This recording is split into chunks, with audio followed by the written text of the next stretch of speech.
പുതുമുഖ സംവിധായകനായ ജിതിൻ കെ ജോസിന്റെ സംവിധാനത്തിൽ മമ്മൂട്ടി, വിനായകൻ തുടങ്ങിയവർ കേന്ദ്ര കഥാപാത്രമായെത്തിയ കളങ്കാവൽ എന്ന സിനിമ ഇന്ന് വിജയകരമായിട്ട് 7 ദിവസങ്ങൾ തിയേറ്ററുകളിൽ പിന്നിടുകയാണ്. ചിത്രത്തിന്റെ ഭാഗത്തുനിന്നും പുതിയതായി വരുന്ന റിപ്പോർട്ടുകൾ പ്രകാരം ഒരു മമ്മൂട്ടി ചിത്രത്തിന്റെ റിലീസ് ചെയ്ത് 7 ദിവസങ്ങൾ കൊണ്ട് ഏറ്റവും ഉയർന്ന കളക്ഷൻ നേടുന്ന, അതായത് ആഗോള ബോക്സ് ഓഫീസിൽ ഏറ്റവും ഉയർന്ന കളക്ഷൻ നേടുന്ന ചിത്രമായിട്ട് കളങ്കാവൽ മാറിയിരിക്കുകയാണ്.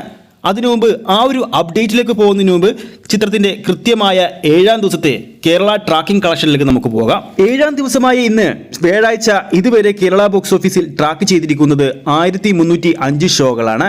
ഇതുവരെ 7 ദിവസങ്ങൾ കൊണ്ട് മാത്രം കേരള ബോക്സ് ഓഫീസിൽ 10,000-ന് മുകളിലുള്ള, കൃത്യമായി പറഞ്ഞാൽ 10,433 ഷോകളാണ് കേരള ബോക്സ് ഓഫീസിൽ ട്രാക്ക് ചെയ്തിരിക്കുന്നത്. 1305 ഷോകൾ ട്രാക്ക് ചെയ്യുമ്പോൾ 25% മുകളിലാണ് ചിത്രത്തിന്റെ ഓരോ ഷോയുടെയും ഇന്നത്തെ കേരള തിയേറ്റർ ഓക്യുപ്പൻസി. ഓഡിയൻസായി ഇതുവരെ ഇന്ന് ട്രാക്ക് ചെയ്തിരിക്കുന്നത് 94,759 പ്രേക്ഷകരെയാണ്. ഇന്ന് വർക്കിംഗ് ഡേയിലും ഈ സമയം വരെ ചിത്രത്തിന്റെ കേരള ട്രാക്കിംഗ് കളക്ഷൻ 1,50,00,000 കഴിഞ്ഞിരിക്കുകയാണ്. അതായത് ചിത്രത്തിന്റെ 7ാം ദിവസവും തുടർച്ചയായിട്ട് 2 കോടിക്ക് മുകളിൽ ചിത്രത്തിന്റെ കളക്ഷൻ വരുമെന്ന് ഇതോടെ ഉറപ്പായിരിക്കുന്നു. 6 ദിവസത്തെ ചിത്രത്തിന്റെ തമിഴ്നാട് ബോക്സ് ഓഫീസ് കളക്ഷൻ റിപ്പോർട്ടുകൾ പുറത്തു വരുമ്പോൾ 1,83,00,000-ന് മുകളിലാണ് തമിഴ്നാട് ബോക്സ് ഓഫീസിൽ കളങ്കാവൽ എന്ന സിനിമ നേടിയെടുത്തിരിക്കുന്നത്. ചിത്രത്തിന്റെ 7ാം ദിവസമായ ഇന്നും തുടർച്ചയായ ഓരോ മണിക്കൂറിലും ബുക്ക് മൈ ഷോയിലൂടെ വിറ്റഴിച്ചത് 3,000-ന് മുകളിലുള്ള ടിക്കറ്റുകളാണ്.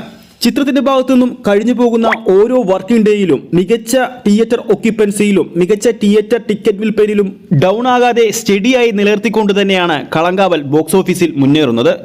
ആഗോള ബോക്സ് ഓഫീസിൽ 7 ദിവസങ്ങൾ കൊണ്ട് ഇന്നത്തോടെ ചിത്രത്തിന്റെ വേൾഡ് വൈഡ് കളക്ഷൻ 62-63 കോടി റേഞ്ചിലും എത്തുമെന്നാണ് പുതിയ റിപ്പോർട്ടുകൾ സൂചിപ്പിക്കുന്നത്. ഈ ഒരു ബോക്സ് ഓഫീസ് അപ്ഡേറ്റ് വീഡിയോ നമ്മുടെ പ്രേക്ഷകർക്ക് ഇഷ്ടപ്പെട്ടെങ്കിൽ വീഡിയോ ലൈക്ക് ചെയ്യാനും ചാനൽ സബ്സ്ക്രൈബ് ചെയ്യുന്ന കാര്യം ഓർമ്മിപ്പിക്കുന്നു. അടുത്തൊരു അപ്ഡേറ്റുമായി നമുക്ക് വീണ്ടും കാണാം.